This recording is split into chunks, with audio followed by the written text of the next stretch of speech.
Chapter 122. 4 months ago. Nefis changed a lot since the last time Sunny had seen her.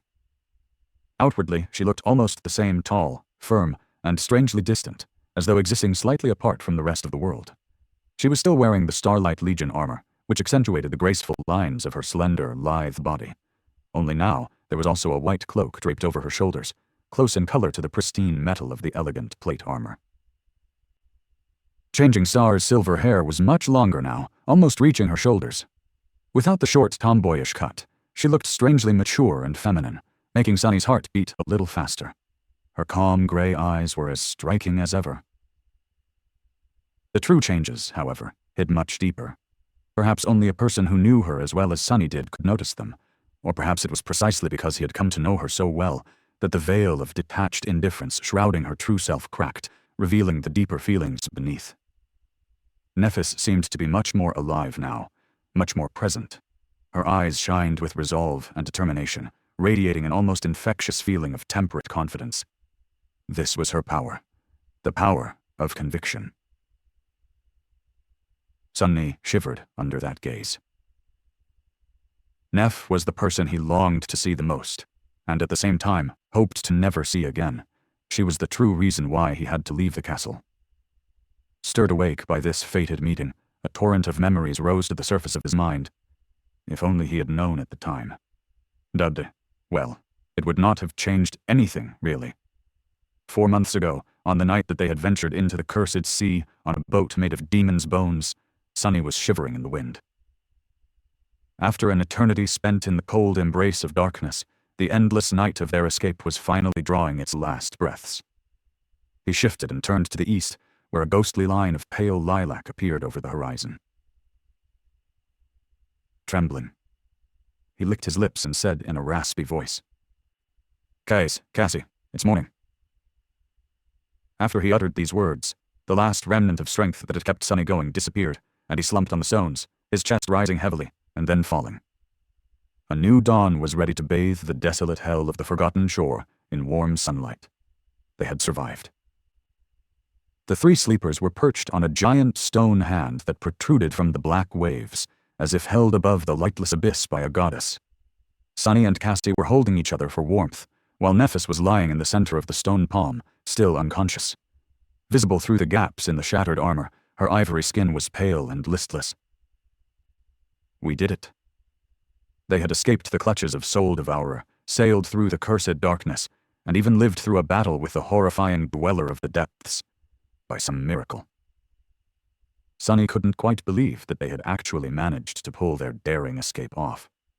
From the moment he had learned about the enthrallment Hex put onto their minds by the ancient fiend, he felt that the chances of ever saving themselves from the gluttonous evil tree were more than slim. Perhaps because it had taken away his most dangerous and tested weapon, his mind. And yet, somehow, they had succeeded. Utterly exhausted, Sunny closed his eyes and listened to the dark sea as it retreated to hide from the coming sun. Without even noticing it, he slipped into the embrace of sleep. When he awoke, the sun was already high in the sky. Sunny expected to feel crippled now that adrenaline had left his battered body, but to his surprise, he wasn't in even half as much pain as he had anticipated. Bloodweave was truly a miraculous attribute to have for someone as prone to disasters as he was.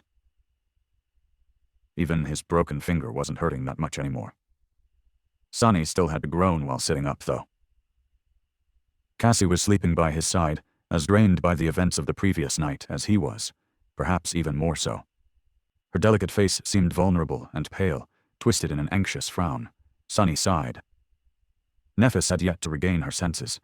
At some time while he slept, the blind girl had used her cloak to cover Changing Star. Helping her to preserve some warmth, Nef lay still and motionless, her face drained of all color. Only the quiet sound of her breathing told Sunny that she was still alive.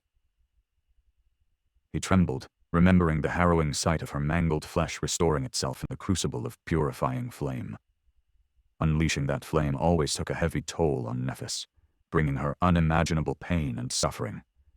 Who knew what price she had paid to pull herself away from the doors of oblivion? He had not even realized before that she could use it to heal herself. Perhaps there was a reason why she had never done so in the past. Only time could tell. It's time to assess the situation. Turning away from Changing Star, Sunny looked around, trying to discern their current circumstances. His heart was heavy. If they had survived the attack of the tentacle monster and the ensuing shipwreck, only to find themselves stranded in the middle of the cursed sea, with no way to continue forward, that would be a truly macabre twist of fate. To the east of them, there was nothing but the empty expanse of the colossal crater. Same thing for the... Sunny froze, noticing a dark line in the distance. That was the western edge of the crater. They had almost crossed it.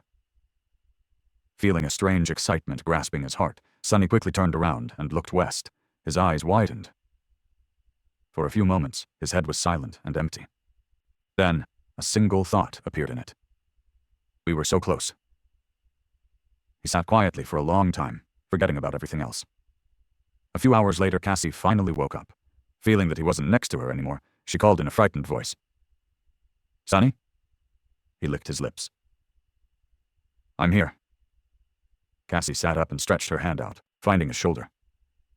Why do you sound so strange?"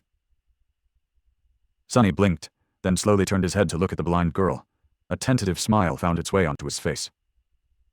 "Cassie, we found it. We have found that city you saw." In the end, Nephis had remained unconscious for 2 whole days. Sunny was really starting to worry about her. But then, on the 3rd day, Changing Star had finally come back to her sense. At the time, he was sitting on top of the giant hand's index finger, staring west with a warm, excited feeling in his heart. They did it! They were finally going to go home. Sunny couldn't wait to return to the real world.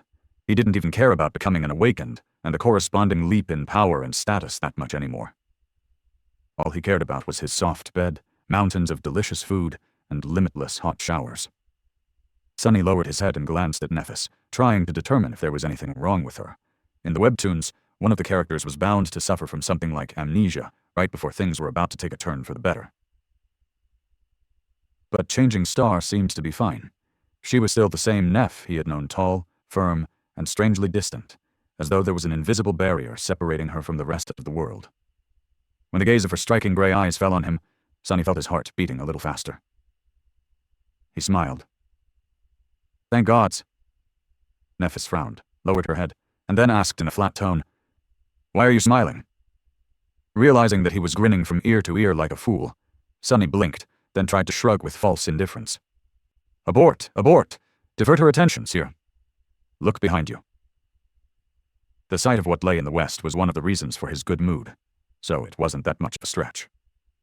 Neph stared at him for a few moments, then sighed and turned around. Behind her, a tall city wall built of gray polished stone towered above the slopes of the colossal crater. That wall was a sign that all their suffering was not in vain, and that all their dreams were about to come true. It was hope.